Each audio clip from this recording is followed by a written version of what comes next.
Network Entertainment.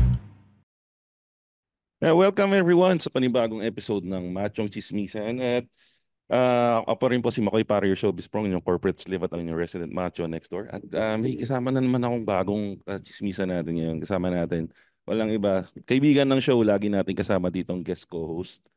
Walang iba, on this is Stancy from the Wrestling Podcast at ang dami-dami niyang racket pag-uusapan natin ngayon. Hi Oh, Stan! hindi naman masyado marami, pero tinatry natin. Maraming salamat, Makoy. Great to be back dito sa longest running weekly episodic comedy podcast.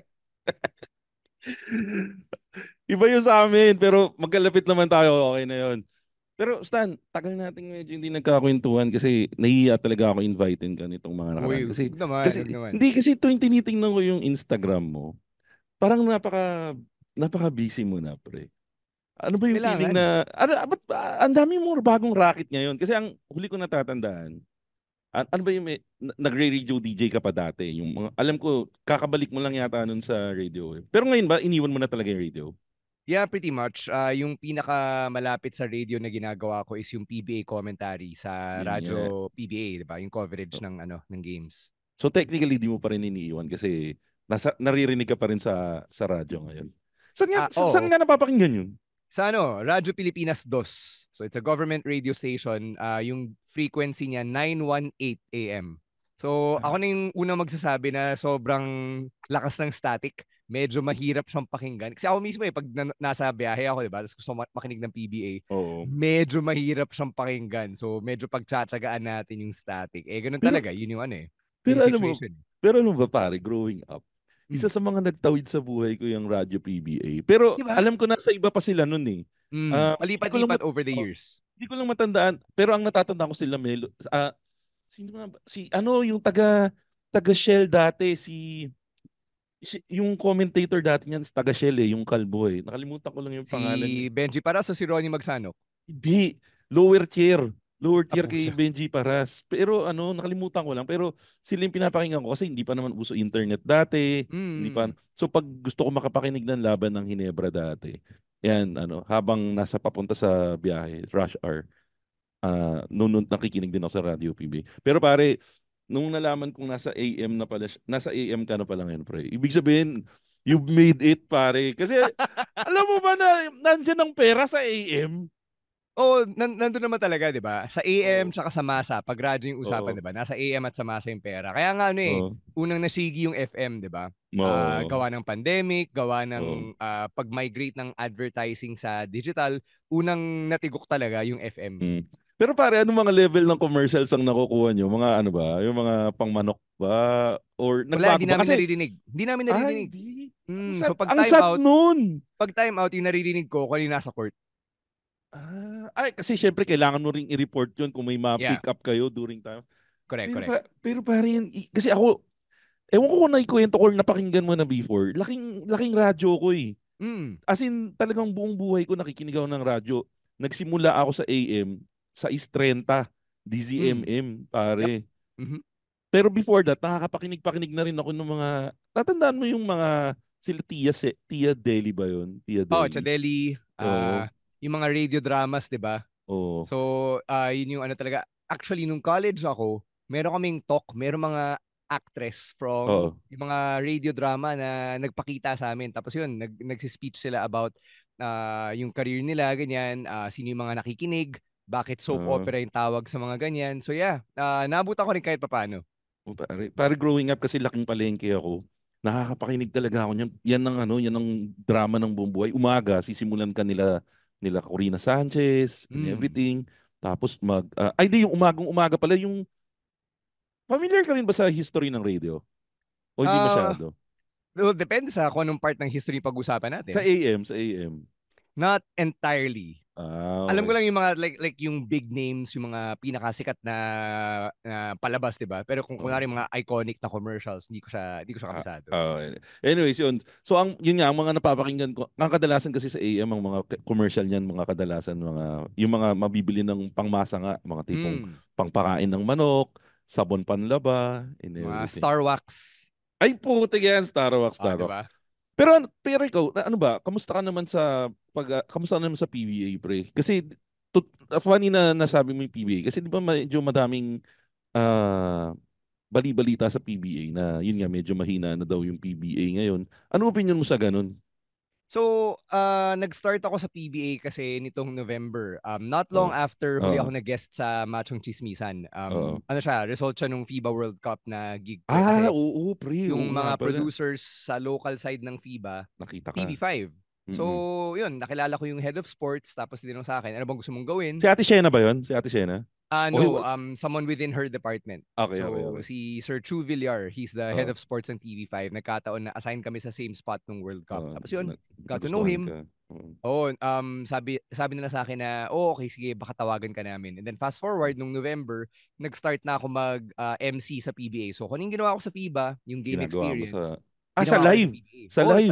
sa live. Oo, parang nakita ko nga yung mga post mo na nag-start ka na nga na ano. Doon ako Okay. nagsimula talaga, nag-hype Oo. man ako. So, going back to yung question mo na medyo hindi na puno yung mga arenas, di tulad ng dati. Oo. Yeah, totoo siya. Nakikita ko naman, yun talaga yung experience. And for me, personally, mas mahirap siyang trabaho. Yung kunwari, hindi ganun kapuno yung arena, Oo. tapos kailangan i-hype mo sila kasi diba, sino kakausapin mo? Tama, Diba? tama. Medyo mahirap kapag kunwari yung mga gusto mo lang mag-cheer yung mga asawa at kamag-anak ng mga player. Hindi, totoo. Hindi, Totoo. kasi madalas din ako manood ng PBA. And nung Mm. nanonood ako ng PBA 9 live, kadalasan yung mga tickets ko noon nakukuha ko kasi may mga friend ako na basketball player. So ang mga Yeah. kasama ko dun sa same line, kamag-anak din nila. Yeah. And Diba? may mga instances nga na pag maaga yung game, yung 'di ba dalawang game 'yan? Pag maaga Ang yung game mga tapos Wednesday. Kasi Oo, weekday. yan. Oo, nakakasabay mo puro kamag-anak lang. Katabi ko Yes. yung minumura yung anak, malalaman ko yung nagmumura sa tabi ko. Anak at tatay pala siya nung isang player, ganun. Oh. No. So, So nangyayari yun talaga yung yun. Kasi Wednesday, di ba? Oo. Nasa trabaho yung mga tao, tapos kunwari yung arena, mahirap puntahan, di ba? Oo. Hindi naman lahat ng arena tulad ng Araneta na nandun yung LRT, MRT, di ba? So, Mm. nangyayari siya talaga. Pero, yung ratings niya, sinasabi ni Kume, malakas pa rin. Kasi syempre, people still watch sa TV. Oo. People still listen sa radyo, di ba? So, wala. It is what it is. Ganun talaga yung reality ng 2024, di ba? Napaka-iksi ng mga attention span natin. Tapos, Oo. sobrang daming pwedeng panoorin. Kung di ka manonood ng PBA, pwede ka manood ng Netflix, manonood ka Oo. ng Amazon Prime, di ba? Makikinig ka ng Exactly. podcast. So, ang daming kalaban eh. So, ang dami rin gusto magsabi na, trim yung liga, ganyan, wala masyadong nanonood ng tao. Pero, ang daling i-criticize without considering na sobrang daming factors na nagdadala ng ganyang klaseng result. Exactly. Actually, guys, meaning ko sa inyo, ang unang talagang target naming pag-usapan ni Stan is mag-live update ako kay Stan. Kaya lang, Stan, okay lang ba? Medyo mag-deep dive tayo ng konti dito. Parang ang sarap pag-usapan itong nangyayari sa PBA. Kasi parang gusto kong mag-agree sa'yo mag-agree sa'yo na parang tingin mo ba factor ba yung economics din with regards dito? Kasi parang panonood ng sine, di ba? Mm. Recently nanood ako nung sine. Mm. Ano ba? Anong title nun? Kasama sa pagtanda talaga. Yung cartoons. Inside Out. Inside Out, pre. Oh, manonood ako niya mamaya. Pare, panoorin mo. Sobrang ganda. Sobrang ganda. Hindi ako mag-spoil. Hindi ako mag-spoil Sige para lang. sa'yo. Pero, pare, di ba ngayon ang sine, 500 plus halos. Oh, Pag more or less. medyo magandang seats. O sige, pinakamababa, 300 plus. Swerte ka na nga kung may 300 pa eh. Meron sa SM. Okay. 300. Pero parang yun din yung nakikita kong factor eh. Kasi ako dati, pag may hindi naman ako nakakakuha ng libreng ticket sa PBA, bibili ka, upper box, around, let's say, 200 plus. Ganon. Parang laking pera nun sa normal na Pilipino eh. Kaya siguro din, tapos syempre kakain ka pa. Soft, ang mahal ng pagkain sa arena. Tapos pamasahe. Tapos syempre yung traffic pa. Tingin ko yun yung isa sa mga factors kaya nag-opt yung ibang tao na manood ng streaming, ng TV na lang. Pero tingin ko isa ring factor yung TV, medyo mahirap hanapin din ngayon kasi palipat-lipat din. That's also true. Well, yung tama ka, palipat-lipat. Itong last season alone, nagsimula siya nasa TV5 yung games, tapos nag A to Z, 'di ba? Yung Tapos, Channel 11, tapos nag-RPTV. So mahirap talaga. Ako ginagawa ko if I wanna watch, doon ako sa Pilipinas Live. So plug natin yung Pilipinas Live app ng Signal tsaka TV5. Libre Free yung access TV ba yun? coverage doon. Ay, Free yung access for PBA. Puta, libreng plug sa Pilipinas. Diba? Maraming salamat Pilipinas Live, 'di ba? Pilipinas Live. Pero tatry ko yun kasi to be honest ako, medyo nami-miss ko na rin manood ng PBA. Pero ikaw, Anong team yung favorite mo? So growing up, yung pinaka-favorite ko was Air 21. Air Kasi 21? nung Puta late ka. 2000s, Di ba magkaedad nag-finals siya tayo? Gago, hindi. Mas matanda ka. Ilan taon ka na ba? 34 lang ako, men. Matanda nga ako sa'yo. Sige, aminin ko. Kasi parang ikaw yung unang taong nakilala ko na Air 21 yung paborito. Oo, kasi may Meron story palang yan. fan, meron palang fan yung Air 21. Gago, Puta. meron. Yung story nun, nung nag-graduate ako ng high school, yung Air Okay. 21, nagpa-practice sila dun sa high school namin, sa Xavier. May bias kasi nakikita mo sila. Oo, nakikita ko sila. Tapos yung dad ko, Okay. naging tropa niya yung mga player tsaka yung mga assistant. Mga Gary David ba yan? Mga Gary Oo, David. time ni Gary Yan. David, Oo. Randy Del De Ocampo, Arwin Santos, Puta, KG Cañaleta, Gabi Nag-ano pa Espina. tawag dito Ping Grease, nag-Air 21 yan. Oh, pero wala na si Pinggris sa Air Wala 21. na. Oh, wala na. So medyo malakas yung team noon. Syempre bata pa Oo, yung mga stars malakas. noon, 'di ba? Fresh Oo. out of college sina Arwin, sina Oo. Cañaleta, ganyan. So, yun yung time na may import din sila na malakas, si Steve Thomas. Pucha, nag-final sila against Ginebra. Tapos they took Ginebra to 6 games nung finals na yun. So I was watching game 4 and Sorry. game 6. Sinong era ng Hinebra yan? Para lang mas ma-refresh ako. Na Kagiwa and Helterbrand, Ronald Tubid, Eric Menk. Puta, malakas yan. Malakas yung era na yan. Yan yung medyo bago pa magkangkong era yan no? So, basta malakas yung Hinebra nun. Medyo OP sila. Medyo overpowered sila at the time. Malakas nga, malakas. So, parang kung kunwari yung San Miguel Meralco series na katatapos lang last week, yun yung parang comparison na you had this underdog team tapos kalaban niya medyo super team vibes. So, okay. Yun yung first team na talagang nagpaano sa akin, nakapagpa-attach sa akin sa PBA. So, yun. Ang saya pare kasi ako naman, growing up, Hinebra fan talaga ako. As in, like most Filipinos. Solid Hinebra fan. Kaya lang, paano pala kayo? Pag nagko-call kayo sa radyo, di ba remote kayo? Or nasa arena ba kayo? So, remote kami pag nasa radyo. Dati, pre-COVID, nandun talaga live. Pre-COVID, nag-stop lang nung nagka-pandemic. So, ayun, ngayon, nasa TV5 studio kami. Ang setup nun, papasok kami sa isang maliit na booth. Tapos kami nung analyst, magkasama kami. Parang ganito kalaki yung booth where I'm recording right now. So, may dalawa kaming monitor. Tapos meron kaming producer sa tabi. And then yung console, tapos yung mga headset namin. And then, binabato yung signal dun sa transmitter ng Radyo Pilipinas sa QC. Tapos yung binabato sa ere. So, medyo mahirap siyang gawin kasi hindi mo naririnig yung mga ref. Hindi mo nakikita ano yung hindi nakikita ng camera, di ba? Pag may hindi siya nahagip. Totoo. Wala kang angulo. Tapos, you're relying on yung mga instant replay na hindi mo rin pwedeng sabihin sa radyo kasi wala namang nakikita yung mga listener.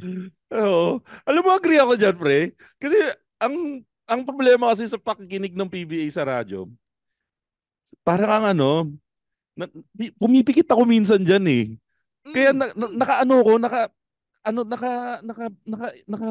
nakabase talaga ako sa the way na iniexplika. Ang tatandaan ko si Jerry Esplana yata. Saka yung isa pa, hindi ko pa rin matandaan yung isang player ng... Kilala ko yun, si Jerry Esplana. Sir Jerry. Basta kasabay ni Sir Jerry Esplana yung isang player na kalbo nga. Anyways, talagang pinipikit ko yung... Ang problema, nakikinig ako sa PBA radio nang nagdadrive.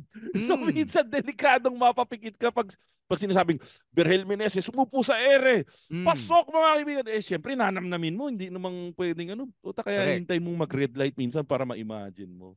Ang hirap nun. Yung turo sa akin is kailangan mong i-imagine na lahat ng listener mo bulag.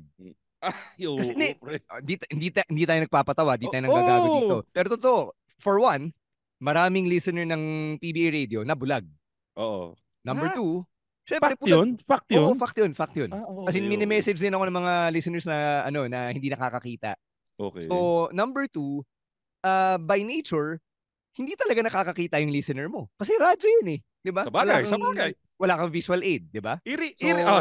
Sige. Kailangan nila mag-rely dun sa description mo. Kaya ang turo sa akin, for example, may play na nagaganap, di ba? Scotty Thompson, Hinebra. Scotty Thompson may hawak ng bola, nasa gitna. Sinasabi ko lagi, nakatayo sa may logo si Scotty Thompson. Kasi alam natin lahat, di ba? Nasa na logo, nasa gitna. Di ba? Bilang sasabihin mo na, Scotty, pupunta sa gawing kanan. Oh, O, diba? Pare, Papasa teka kay lang Japet Aguilar, nasa Stan, corner. Oh. medyo kinikilig lang ako na naririnig ko ng live to at kausap ko yung nagko-commentate ha. Sige tuloy mo, para alam mo lang na kinikilig ako. Sige tuloy mo, Tanginang tuloy yan. mo. Seryoso, So, may kilig sa puso ko. So, Okay, go, yun, go. kailangan mo i-describe talaga kung ano yung nangyayari. Uh, Kasi nga, walang nakikita yung listener mo. So, kunwari nga, Scottie Thompson nasa may oh, logo, nagdi-dribble, pupunta sa gawing kanan. Alam mo na, nasa right side na, di ba? Ini-imagine ko pre, Papasa yung bola kay ini-imagine Japet ko. Aguilar, nasa right Mm. corner. Alam naman natin lahat, nasa right corner, di ba? Oo. Japet Aguilar, nag-pump fake, pinasa sa loob kay Christian Stan Hardinger. Di, alam mo, nasa loob na. Popostihin niya si Junmar. Pupunta sa kaliwa, nag-fake, kumanan, right hook. Oh, alam mo, di ba? Alam naman natin ano yung right hook. Sinuntok! Right hook! Nag-away. Pero di ba, alam mo yung hook shot na gamit yung right hand, di ba? Right hook, pasok. O di, sasabihin mo next, Ginebra 2, San Miguel 0. 10 minutes 30 left in the first. Pare, by the way, habang ginagawa mo yung commentate, yung part na yon, si Jolly Escobar, naalala ko na, si Jolly Escobar. Ayun, Sir Jolly. Yun, Jolly Active pa rin Escobar, siya? one of my favorite na ka-partner pag nagko-commentary ako. Nakaka-partner. So active pa rin si Sir Jolly Escobar. Oo. Pare, part ng childhood kan si Jolly Escobar. Astig yan. Si Coach Jolly, ka-partner ko na yan sa commentary for the Smart Sports live stream, which is different pa sa radio. Kasi yun, parang TV coverage, pero isa lang yung camera angle. Tapos sa internet siya. So naka-partner ko dun. And then nung D-League nitong April, nag-on-cam kami. On-cam partners kami nun. Teka. Ano yung kasi ikaw, ang mga na-commentate mo na wrestling. Di ba? Yan, madalas yan. Kasi nga, until now, active ka pa rin with WWE. Yes. Tapos, pare natutuwa ako yung Tagalog broadcast nyo. Ano yung mga trainings pala na pinagdadaanan ng isang radio commentator for the PBA? Parang, kasi, ikaw ba fan ka na ng PBA na tinututukan mo yung PBA before the gig or medyo nag-lie-low ka din? I wouldn't say na diehard ako when I got the job. Syempre, yung fandom natin, it comes in ebbs and flows, diba? Minsan nandyan ka, talagang absorbed ka. Minsan medyo, life takes over, diba? Adults din tayo, syempre may mga trabaho din tayo. So, hindi tayong 100% nakaka-focus, no? So, in terms of training, nagsimula ako mag-train to be a commentator years ago, bago pa mag-COVID. Kasi ito talaga yung gusto kong gawin eh. So, nung 2018, nung nasa Wave 89.1 pa lang ako, meron akong contact sa Solar na nagsabi na, gusto mo bang sumubok mag-commentate? Yung PCCL, kung naalala mo yung Philippine Champions League, medyo pababa na siya at the time so hindi na siya as peak time sa TV coverage. So, naghahanap sila ng mga commentator na hindi attached sa kahit anong liga. So ako yun. Wala pa akong experience whatsoever So, hinila nila ako, upo ako doon, sinalpak nila. Wala akong partner. Puta, hirap. Mahirap yun kasi wala kang kausap. Tapos, hindi lang ikaw yung play-by-play. Ang hirap nun. Ikaw pa yung analyst. Kailangan mo explain ano yung nangyari sa play. Pucha, di naman ako naglaro ng high-level basketball Yung mga kanto-kanto lang or bahay-bahay lang. Puro pick-up game lang yung alam ko, di ba? So, parang, pucha, alam ko sa yung mga flex play, yung mga, pin down, ganyan. Wala akong alam sa ganyan. Hindi ako umabot sa high-level basketball So, alam ko lang how to describe kung ano yung nangyari. Wala akong training whatsoever. And looking back at yung coverage ko nun, kala ko, putang, galing ko na, commentator na ako. Pero putang, wala akong alam. So, sabi ko, paano ko aangat kung una, wala akong alam. Pangalawa, wala tuturo sa akin. Parang on the job matututo ka lang Sinwerte ako later that year. Nakilala ko si Noel Zarate, veteran sportscaster. Ay, puta, kilala ko yan, Noel, Si Noel Zarate, also the son of the late Ernie Zarate, the actor. So, si Noel Zarate, mahilig siya magturo And every year for the last 15 plus years or 20 years, nagtuturo siya ng mga sportscasting workshops. So, sumali ako. Doon. Yun. And then, ang dami niyang tinuro that weekend na talagang bumukas yung, parang lumaki yung utak ko kasi ang dami ko natutunan about sportscasting. Kunwari, in-explain niya, ano ba yung trabaho mo bilang play-by-play? I-set mo yung table, kukwento mo. Anong nangyayari? Sino naglalaban? Bakit sila naglalaban? Anong pinag-aawayan nila? Putik, okay. Diba? What's at stake? Kunwari, for the players, individual players. Kunwari, yung San Miguel Meralco finals, diba? For the championship, ganun. For the championship. For Meralco, what's at stake? First championship since joining the league in 2010, diba? For San Miguel, what is at stake? to defend the Philippine Cup Championship from the previous season and para ma-complete nila na the entire season champion sila. Kasi Complete nung Commissioner's Cup, champion din storytelling. sila. Oh. Correct, di ba? And yung storytelling, yung concept nun, saan nanggagaling yun? Tinatanong sa'yo, Makoy, saan nanggagaling yun? Pinag-iisipan ko, syempre para yung sa glory, para makakuha nila yung... Hindi. Yung konsepto ng storytelling to raise the stakes, pare galing sa wrestling. Yung mga tipong mga 5 beses na sila nagharap, ngunit correct, di ba? hindi pa nakakabawi ang mga ganong level. Galing sa wrestling, di ba? So nag-away before tong player na to sa to. Ganito. Correct. Di ba? Kunwari may issue si player A versus player B, di ba? That adds tension. Pare galing sa wrestling, di ba? So, yung ganung so naipasok mo. Naipapasok ko sa sportscasting. So, ayun, after several years and then trying to commentate din in several leagues, unti-unti natuto, nagkaroon ng experience points hanggang sa nung December of 2023, sinabi na sa akin, Stan, gusto mo mag-observe ng PBA radio? Sabi ko, syempre, gusto. Observe ako. So, yan. Pulot ka na ng pulot. Nakasalang nun si Sir Benji Santiago, veteran sportscaster din, tsaka si Coach Bujing Akot, who has been coaching sa national team since Gilas 1.0, original Gilas. Okay. So, umupo ako doon, nanonood ako. I remember yung game was a Magnolia game. Tapos after the first quarter, sabi ni Sir Benji, Stan, upo ka na, mag-iossi lang ako. Sabi ko, uy, teka, parang hindi pwede eh. Salang mo to eh, di ba? Sabi, hindi. Upo ka. So talagang peer pressure niya ako hanggang sa hindi na ako nakahindi. So umupo ako, sinalang niya ako for 1 quarter kasama si Coach Bujing. And then every time out, binibigyan niya ako ng pointers. Bagalan mo yung pagsalita, mas malumanay. Explain mo yung score, yung time, nasan yung direction ng bola, ganyan. So sabi niya, okay. Na-experience mo na 1 quarter. Third quarter, ikaw ulit. Aba puta. Alam mo yung wala akong expectation na magtatrabaho ako that day. I did 2 quarters. And then, the next week, sabi, Stan, salang ka na. Ayun na. Kumbaga yun ng impromptu na anong term doon? Trial by fire. Yan, putik, parang tinignan na Baptism by fire, diba? Kasi nandun na kasi yung pressure eh. Kumbaga, itong bago na to, kaya nito ang pressure. Parang gusto mo talaga, 'di ba? Ba't di mo try ngayon? Ito to. Wala nang Air 21 ngayon. Wala na, 'di ba? Wala na. Ano yung paborito mo pang team ngayon? Kung sakali. Depende sa anong nangyayari like right now. Yung tipong kunwari, kung hindi ka kasi alam ko ngayon medyo tinatanggal mo yung bias dahil Pero kung hindi ka commentator, meron ka bang paboritong team? So I enjoy watching Meralco sa totoo lang. Ay, Meralco. Okay. So Meralco kaka-champion lang, 'di ba? I enjoy watching them kasi naging favorite kong i-call si Brandon Bates, yung rookie nila na big man. Kasi yung laro niya, parang laro ni Dikembe Mutombo eh. Okay. Limited offense, puro rebound and blocks.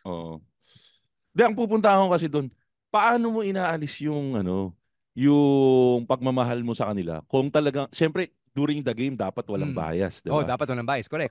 Yeah. Kasi madami akong napapanood dati na mga commentator na mararamdaman mo, putik, medyo paborito niya tong team na to. Ikaw ba natatanggal mo talaga? O kahit paano may sumisilip pa rin na konting pagmamahal for Meralco? I'm not sure. Sa totoo lang. Kasi I did call a lot of Meralco games this past conference. Pero ginagawa ko rin yung magagawa ko para tanggalin yung fan hat. And I think you do that by just focusing on the game. Kasi focus ka lang sa laro, 'di ba? Tell the story. And then kung kunwari fan ka ng certain team, another team I enjoy watching sa totoo lang is Terra Firma. Alam ko na yung mga tao parang may mga comments sila about Terra. Pero for me kasi, yung young players nila may gigil eh. May gustong patunayan yung mga yan. Kumbaga lalo na si Wami Chongson. You watch him play in real life. Yung pagka-tenista niya hindi pa rin umaalis eh. Like yung angas niya nandun eh. Tsaka breakout season niya this past year. So yung sila yung team na they really wanna fight back and punch back however they can. Yung twice to beat na quarters nila versus San Miguel. Pucha, nadala nila sa do or die yung San Miguel eh. So, 'di ba? Pare, and to bring San Miguel to a do or die situation, malupit 'yun ha. Malupit 'yun. Exactly. So, 'di ba, parang don't sleep on Terra Firma is what I'm saying. Anyway, let's say itong mga teams na to no na for me, I enjoy watching kasi nga may gigil sila. wala, I focus on what's happening. Kasi when you focus on what's happening and when you think of the pressure, like for example, pag nandun yung mga boss, mawawala yung ano mo eh. Mawawala yung parang, nagfa-fanboy ako. Inisip ko, pucha, sana di ako pumalpak.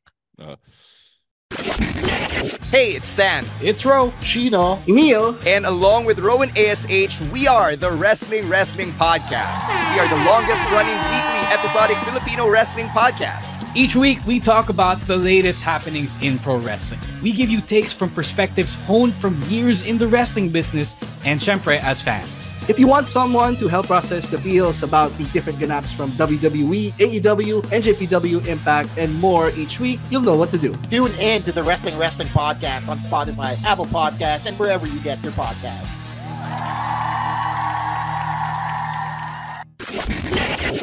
Ito yung isang tanong ko sa'yo.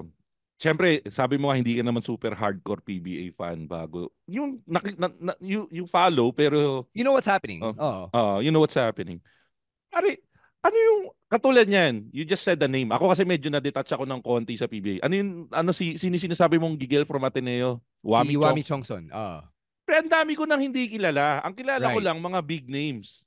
Junmar Fajardo, CJ Perez. CJ Perez, sila Terence Romeo. Mga household names na yan. Right. Ano yun, nagkaroon ka ba ng crash course para makilala mo tong mga nasa ilalim ng higher ups na to, na yung mga medyo nagsisimula pa lang, mga rookies pa lang siguro, or yung mga hindi nasa dulo ng bench. Paano mong ginagawa na ma-describe sila? Kasi nga syempre yun yung main na trabaho mo, lalo na sa PBA Radio, kailangan maipakilala mo sa tao kung sino yung mga yan. Paano mo sila nakilala? Doon papasok yung research. Kasi syempre yung trabaho mo bilang sportscaster, hindi yan nagsisimula sa pag-upo mo doon sa booth, 'di ba? Yung pagsalang mo. Nagsisimula yan sa research talaga. So for example, yung nasabi natin na in and out tayo sa fandom ng PBA, 'di ba? So alam maraming ko na ganun. maraming ganun. I'll be working the league, 'di ba? Kailangan kilalanin mo yung mga teams, kilalanin mo yung players, kilalanin mo yung mga coach, 'di ba? Alamin mo kung sino. Sometimes it's as simple as tatanungin ko yung mga producer, "Uy, ano dito pangalan ng coach na 'yon?" Okay. So stuff like that. And then quick Google search kung sino yung coach na 'yon. Or pag yung nasa coverage ako, heading into a game, inaalam ko talaga sino nasa lineup kasi minsan may mga transactions na nangyayari, 'di ba? May mga trade. May trade, May mga napipick up, may mga napapakawalan, 'di ba? So, chine-check ko yung transactions nung PBA website, tapos malalaman ko tong si Jeric Balanza wala na sa Converge, nasa Magnolia na, stuff like that. And then, yung research, parang kunwari, rookie ng Hinebra, si Jason David, saan siya nanggaling? Pang ilang pick siya, ganyan. Or kunwari, yung vlogger na sikat, si Kit Jimenez, number 76 pick pala ng San Miguel, 'di ba? Kaya number 76 yung jersey niya. Number niya. Kamusta Kamusta pala si Kit? Naglalaro na ba ulit? Hindi, na-injure siya, 'di ba? Yung freak accident niya. So hindi pa siya nakakabalik, Wala pa. Sobrang alat naman ni Kit to. Parang Buti ikaw kilala mo si Kit Jimenez. So sabi ko, mga household name na kilala ko, sabi lang Kit Jimenez, kilala mo pala. Kit Jimenez is a big name yan, pare. I know. Ang daming may kilala diyan, lalo na sa online world. Kaya para sa akin, mga perpetually online tulad mo. Para sa akin, pre, napakalaking bagay na nagulat ako na umabot ng 76 pick si Kit. Kasi kung ako si PBA team, kukunin ko yan just for the sake na kasi kinabukasan pagdating niya sa balita. Halimbawa, Hinebra, picks, Kit Hinebra. Puta, nasa online ka, laging nandun yung pangalan mo na parang libreng advertisement kagad yun para sa'yo na tama din naman. Pinalaro mo si Kit Jimenez. Every time na may laro ang Hinebra, babantayan yan, or San Miguel, laging babantayan yung stats ni Kit Jimenez. So, tama naman, napakalaking marketing machine yung si Kit Jimenez. Pero magaling malakas din yung siya. Hiyaw, malakas yung hiyaw pag pinapalaro siya. Pero nga, na-injure So, nabawasan yung opportunities. I just wish na pagbalik niya, nandun pa rin yung hype. Nandun pa rin yung hype. Sana. Nasa kanya na yun. Ako nasa puso ko talaga na pinagpipray ko na makabawi si Kit, saka makapag-excel siya, kumbaga tumagal siya sa PBA. Kasi napakaganda ng story, pre. Yung buong training niya nung pandemic, pinapanood ko yung training nila Mavs eh. Tatatlo lang silang nagte-training. Tapos from backyard training, umabot ka sa PBA. Napakalaking story nun. Yeah. Anyway, Anyways, ano pa yung ibang opinion mo naman ngayon? Kayo ba, okay lang ba kayo magbigay ng opinion about the league? Or may mga restrictions? Syempre may limitations kasi 'di ba Oh. here in the Philippines lalo na sa atin relationships are very important. So Amen. syempre Amen. ayaw natin na may naapakan tayo, may Tama. na-offend tayo, 'di ba? Tama. Siguro yung sa akin lang what I like to do is I like to go dun sa subreddit ng PBA. Kasi Nandiyan meron pare, eto natutunan ko sa Reddit, actually recently medyo nagkaroon ako ng deep dive sa Reddit. Ang daming mga natututunang bagay diyan sa Marami. Reddit. Nakakatuwa actually yung Reddit. People go to Reddit for different reasons. Ako, I like to go sa Reddit kasi ang daming mga discussion threads on different totoo. topics. PBA being one of them. And syempre, merong yung mga typical Pinoy comments na i-criticize nila yung liga, i-criticize nila yung coverage or whatever, na yung mga opinions, lalo na kung diehard fan ka or nanonood ka talaga, valid din naman, 'di ba? May iba na nakakatuwa din yung nila, yung mga posts nila kasi mapapaisip ka talaga. So hindi lang yung parang kini-criticize sila na tinan mo tong trade na to, kesyo lopsided or whatever. Meron din yung mga nagsasabi na kunwari, panoorin mo yung laro and then bine-breakdown nila. Kunwari, si Meralco, yung active consultant nila, si Coach Nenad Vucinic, galing siyang Serbia, 'di ba? So the way that he coaches is very systematic. Meaning may system talaga, hindi parang bigay mo Christmas for international play, kumbaga mga ganun. Correct. So may isang nag-post na i-observe mo yung style ng Meralco kasi may system. Hindi yung bibigay mo lang kay Nusam yung bola and then mag-isolation na si Nusam. Bahala ka na, Nusam. Hindi siya ganun. Tira mo sa may gilid. Yung paboritong tira ni Nusam sa may gilid, yung winning shot niya. 'Di ba? So hindi ganun. Ine-explain din nung isang post na yung sistema ng Meralco, kino-contain nila yung big men, kaya nila nalimitahan si Stan Hardinger si Stan nung Ginebra series, nung semis. Tama. And then itong finals, itong kay Junmar. So they force CJ to create. And when you force CJ to create, bababa yung field goal percentage niya. Di bababa yung kumpiyansa niya. Di bababa rin yung kumpiyansa ng San Miguel. So stuff like that. Yung mga ganung klaseng analysis, may mga cause and effect. Correct. Nakakatuwa siya para sa akin kasi parang it's a different point of view na at least galing sa mga fans who actually care enough to watch. Nagagamit mo rin siya sa trabaho mo? Not really kasi hindi naman ako analyst . That's not my job. Pinapagawa ko sa mga actual coaches. So, 'di ba sa sports coverage, dalawa yan. Color din ba tawag sa inyo? Yes. Color commentator yung analyst and then ako play-by-play or anchor. Play-by-play. So, kumbaga, ikaw nga talaga yung taga-kwento. Yung isa, saka siya hihirit ng fan facts or ng mga analysis na parang, ito ganito kasi ginawa ni ganito and ganyan. Yes. So, kunwari, parang Sev Sarmenta and Quinito Henson, di ba? Si Sev Sarmenta, siya yung play-by-play. So, ikaw makabagong Sev Sarmienta, pre. Ikaw nagsabi yun, di ako. Idol ko si Sir Sev, man. Legend of the game. Lahat naman kami na nasa industriya want to be like a Sir Sev, di ba? Pare, seryoso Bata pa lang ako, Sev Sarmienta na yun. Hanggang ngayon, Sev Sarmienta pa rin siya. Ganun ka-level yun.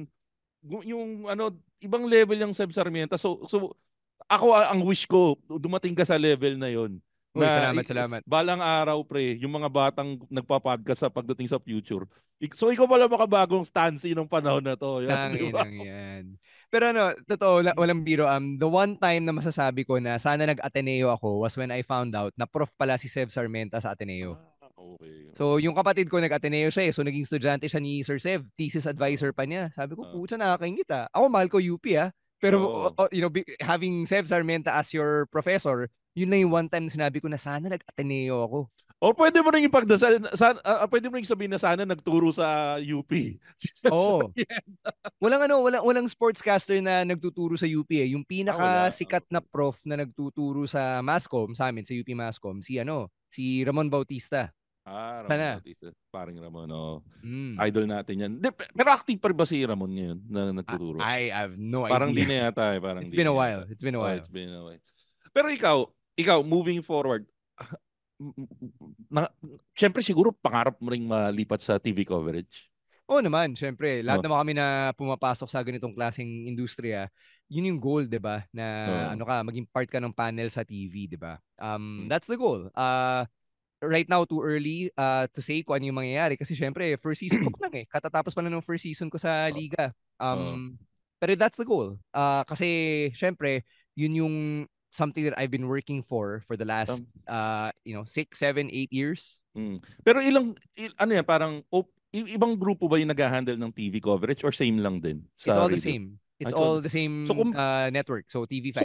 So kung malay mo, isipin mo parang NXT lang yan. Yan yung yan yung diyan ka tinitrain and then eventually you got up to the big leagues. Pero yun talaga yung mindset ko dun.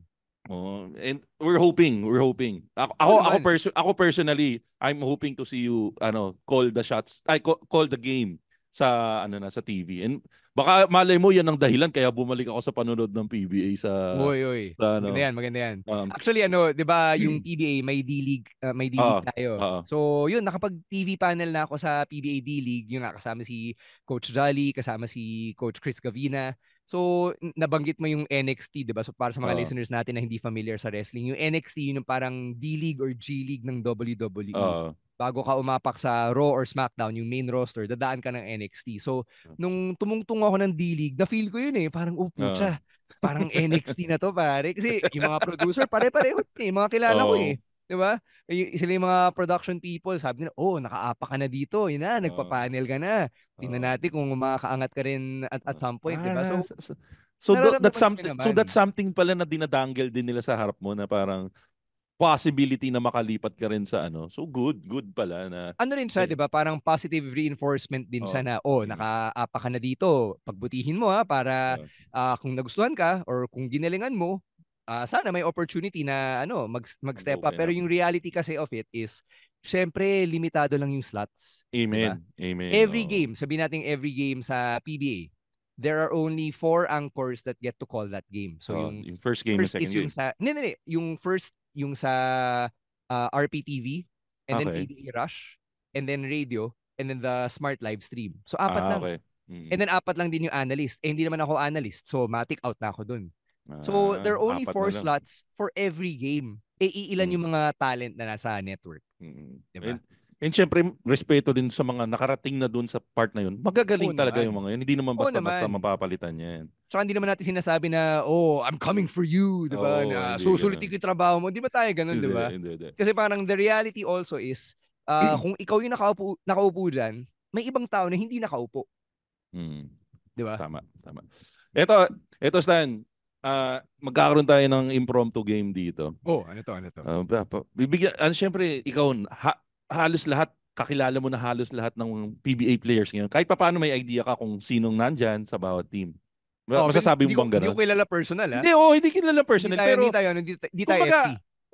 Kung magkakilala mo sila by name, may idea ka kung sino sila. So, ang laro natin ngayon, tell me which PBA player yung sasabihin kong characteristic. Sabi lang yan. Hindi, kasi based lang to sa perception mo. Okay. So, ito, simulan natin sa madali. Sino sa tingin mo ang pinaka maangas na PBA player ngayon? Ikaw nang bahalang magbigay ng definition ng maangas, pero sino sa tingin mo ang pinaka maangas na PBA player ngayon sa buong liga? Si pa rin, Calvin Abueva. Diba? Pero ano ba, masasabi ba na medyo nag-mellow down na siya or parehas pa rin dati na hindi na lang masyado na-highlight katulad nung mga antics niya from before? Feeling ko it depends. So it really depends. So 'di ba there was the Magnolia San Miguel series na nagkagit-gitan sila ni Mo Tua. So that that happened. May history sila, 'di ba? May history na sila. Exactly. Yeah. So alam mo naman na parang okay, medyo gigil si Abueva ngayon. So siya pa rin like if you don't wanna piss off that man. Basically what I'm saying. Pero na-meet ko siya sa May Makati. Sobrang bait nung nakausap ko. Syempre that's just a piece of the pie. Pero from what I saw, yung mga tao three-dimensional din naman yan, 'di ba? Parang hindi porket sinabi mo na maangas lagi namang galit yung tao. Hindi naman ganoon, hindi naman yung sinasabi natin. Pero yung parang yung may dinadala niya yung sarili, may angas pa rin. Feeling ko pa rin si Calvin Abueva pa rin. Sino ang pinakamabilis na point guard ngayon? Kasi para sa akin sa puso ko, Baldavid pa rin yan sa Ajani Abarrientos Medyo old school. Pero ngayon, sino sa pinakamabilis na player ngayon? Gio Halalon for me. Based on yung mga games na na-cover ko. Magnolia? So, Gio Halalon from Magnolia. Yeah. So, si Gio Halalon, na-interview ko na sa personal. Mas malaki ako sa kanya, as in, mas matangkad ako. But when he plays bigger than yung height niya. He's probably 5'8", 5'9", maybe 5'10". Pero yung laro niya, like, he goes after the ball. Talaga, like whether nagre-rebound or nagsi-steal, parang siyang Scottie Thompson pero mas mabilis kasi mas matanda si Scottie ng konti. Okay, ito naman comparison from the old school. Kasi baka ito yung magbalik doon sa mga lumang fans para mas makilala nila yung mga player ngayon. Isa sa mga favorites kong player nung lumang PBA is si Nelson Asaitono. Sino ang may kukumpara mo ngayon sa Nelson Asaitono? The Bull. Lagi kasi ako sumusugod kaya ako tinawag na The Bull. Sinong Nelson Asaitono ng PBA ngayon? I don't know, hard to say kasi iba na rin yung style ng laro Okay. Alam mo yun? Like, PBA from that 90s. era, di ba? 90s. 2000. Very physical. Yung PBA ngayon, nag-evolve na rin in terms of style of play. So, hindi na siya as physical na parang may parang bull na sumusugod, gano'n. Meron yung mga gamit yung bilis, pero hindi na siya as physical tulad ng dati. Okay. Sige, ito. In closing, ito na. Hihingi ako sa iyo ng starting five starting five na ilalaban mo sa buong mundo. So current players. Current players. Ano ba mas masaya? Current o overall? Ikaw, bibigyan ka ng chance. Mamili ka, current or overall? Ako current. Sige. Kasi yung mga naglalaro ngayon diba? Sige. Sa current, sino yung starting five mo? Start natin sa point guard. Point guard. Sinong tingin mong nasa top class ng point guards natin ngayon? Assuming healthy lahat sige. 100% health. Assuming healthy lahat. Sige. Point guard, lalagay ko si Scottie Thompson. Scottie Thompson. Okay, so from point guard natin Scottie. Pangalawa shoot. Considered ba siyang point? O di ba SG siya? O point talaga? Combo guard si Scottie Depende sa lineup. So ibababa mo siya ng point. Point guard. Bababa ko siya ng point. Shooting guard mo? I'm tempted to choose between tatlo yung choices ko Hindi ko alam sino yung sa start ko. Either si CJ Perez, which is Matic, Robert Bolick, or puta. I'll pick from abroad, Renza Bando. Renza Bando. Do you ever see na Renza Bando will be playing in the PBA soon? I don't know. Hard to tell kasi syempre kung ikukumpara mo yung sweldo sa labas ng Pinas, syempre mas mataas yan, di ba? Kailan tapos na yung contract niya sa Korea, di ba? Tapos na, yes, that's right. Pero syempre, I'm all for maximizing yung income opportunities mo, di ba? So kung saan lalago yung career mo, pusa dun ka, di ba? Kung feel niya na lalago yung career niya sa PBA, game, I'd love to call a Renza Bando game. Pero kung feel niya na mas lalago yung career niya sa Korea or like another Asian league, go. Pag nag-PBA na ba si Abando, tatawagin mo rin yung Abando na katulad nung sa Korea. Abando ko! Paano yung sigaw sa... Hindi ko na kung paano nila. Ayaw maging racist pa. Gato, hindi. Teka, so doon sa tatlo, ako medyo bolik ako dahil sa bigote. Pero sino pipiluin mo sa tatlo? Kailangan pumili. Sige. Lagyan natin si Bolik para maiba. Para sa bigote. Lagyan natin si Bolik. Sige. Pero para same vibes din ba binibigay sa'yo? Medyo pedo vibes din ba binibigay nung bigote ni Bolix? I decline to comment. Ayoko pong maka-offend ng mga taong may bigote bilang walang bigote. Akala ko ayaw mo maka-offend ng mga pedophile. Anyways. Okay, so sa small forward, sinong small forward mo? Right now, one of the best, si Oftana ng TNT, Calvin Oftana. So, you need some shooting in there. I think, naman siya, capable creator. So, lalagay ko si Oftana dun. Okay. And sa power forward? Ito medyo mahirap, but I think huhugot din ako from outside dito. Either si AJ Edu or Dwight Ramos. Puta, doon na lang sa Dwight Ramos para gwapo. Oo. Pare, isipin mo, bukod sa magaling na, magdadala pa ng fans yun. Yan ang makabagong, para sa akin para sa akin, si Dwight ang makabagong Vince season ng panahon na to. Yung kagwapuhan niya, siya yung resident gwapo ng... Nakwento ko ba yung nung FIBA World Cup, every time sasabihin ko yung pangalan ni Dwight Ramos, ang lakas ng tili dun sa Araneta. Partida may lalaki pang tumitili dun, ha? Sobrang lakas ng hiyawan for Dwight, man. Tapos nung last game yung against China, Gilas versus China, Oo. Birthday ni Dwight Ramos yun eh. Ay, oo, So, naalala ko yan. Naalala ko yan. Oo. sobrang lakas ng hiyawan. Tapos, gusto pa nung merong tao na nagsasabi na, tara maglabas tayo ng cake for Dwight. Oo, So, gusto naalala nila ko yung kwento i-announce mo ko na pa yun. Oo, na oo. birthday ni Dwight Ramos. So, yeah, yun lang. Sobrang hindi ko makakalimutan yung moment na yun. But So anyway, ako, i-influensyahan ko Dwight at the yung vote mo. Dwight na tayo, Dwight. okay. Ito, tatanungin ko pa ba yung sentro? Mali yata ako na hinuli ko yung sentro or malamang Easy answer yan eh. Isi-serve mo ba kami? Hindi, easy answer yan. Ah, Junmar. Junmar. Assuming healthy, di ba? Junmar pa rin. Pero ako para sa akin, ang saya siguro pag binigyan na ng lisensya si Junmar mag-tres. Kasi for the longest, madami ako interviews na napapanood sa kanya na kiniklaim niya na kaya niya naman mag-tres. Ayaw lang siya bigyan ng lisensya. Yun nga, di ba nga yung sa huli? Kasi yung game 4 ba yun or game 5 nung Meralco series? Nakapag-tres to yun nga, di ba yun nga, ibig ko sabihin, ang saya pag nagkaroon na ng lisensya. Kasi ngayon hindi yata siya binibigyan talagang lisensya. Ang gusto ng team mag-focus siya sa gitna.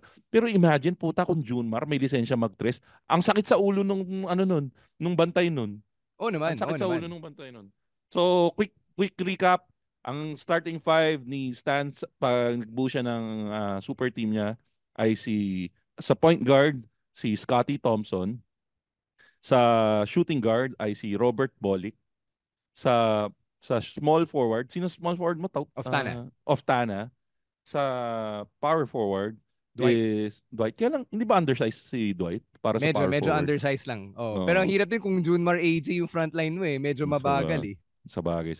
And sa center ay si Junmar Fajardo. Sayang, ang dami ko pa sanang gusto itanong kaya lang kapos na tayo sa oras. Stan, ano yung mga gusto mo i-promote pare? Alam ko napakadami mong racket and supposedly pag-uusapan natin yung mga ibang pang ginagawa pero napasarap yung kwentuhan natin dito sa PBA stint mo. So, masarap talaga pag-usapan ng basketball, man. So, thank you for the time and opportunity na pag-usapan to, no. So, sige, let's get to plugs. Syempre, yung kabatch ng Machong Chismisan sa tagal in the podcasting scene, yung wrestling podcast. So, kung mahilig kayo sa pro wrestling, mapa WWE man yan, or yung mga ibang kumpanya tulad ng AEW or New Japan or TNA or even yung local wrestling, pinag-uusapan namin yan every week sa wrestling podcast na part din ng The Pod Network. We release 5 episodes a week. Para na 5 na kayo? Para na tayong radio show, pare. Nasa Spotify, Apple Podcasts, wherever you get your podcast. 5 episodes a week.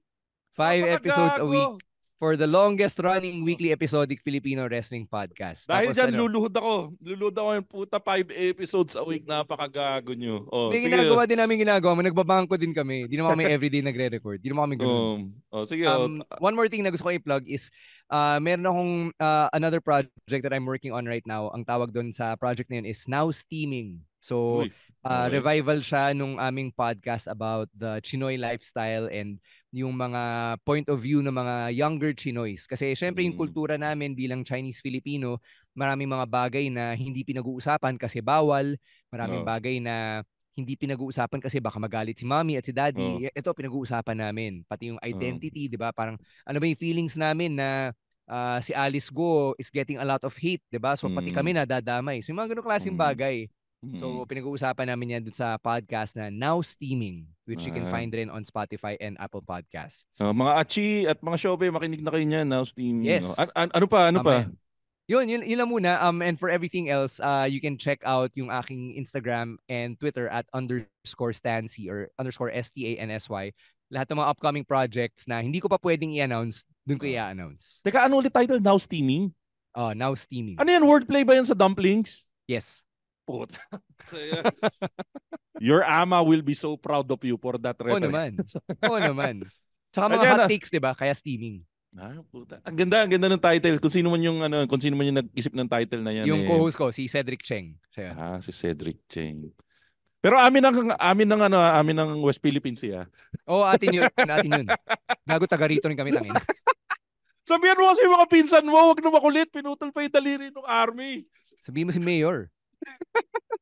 Anyways, Stan, maraming salamat. Alam ko sobrang busy mo pero I really enjoy every time na mag-guest ka dito and hopefully next time makapag-guest ka pa ulit on a different capacity. Kasi ang kailangan ko, guest co-host next time. So sana makapag-guest co-host ka sa sa mga future episodes ng Machong Chismisan. And yan guys, ang ating latest episode ng Machong Chismisan. Kasama pa rin natin si Stan C ng Wrestling Podcast. Tatandaan pa ba yung ginagawa dito? Yung one-liner. Sige, so Stan C ng Wrestling Podcast. Ano ulit to? One-liner mo! One-liner ko. Trying hard to be chismoso. Yan. Ako naman po si Makoy Para, your Showbiz Bro. Follow me on all my social media platforms. Showbiz Bro sa lahat. At saka Machong Chismisan sa lahat ng social media platforms. And please subscribe to our Patreon. It's still the same. It's Machong Chismisan sa patreon.com/Machong Chismisan. Madami-daming tiers doon. Mamili na lang kayo kung magkano yung kaya nyo bigay. At yan po ang ating latest episode ng Machong Chismisan. Lagi nyo tatandaan, ang tunay na macho, chismoso. Have a great day, everyone. The opinions of podcast creators, hosts, and guests are not necessarily reflective of the official stance of the Pod Network Entertainment, its hosts, or other network programs. The content created by the people behind the podcast is personal and not meant to harm any religion, ethnicity, group, organization, company, or individual.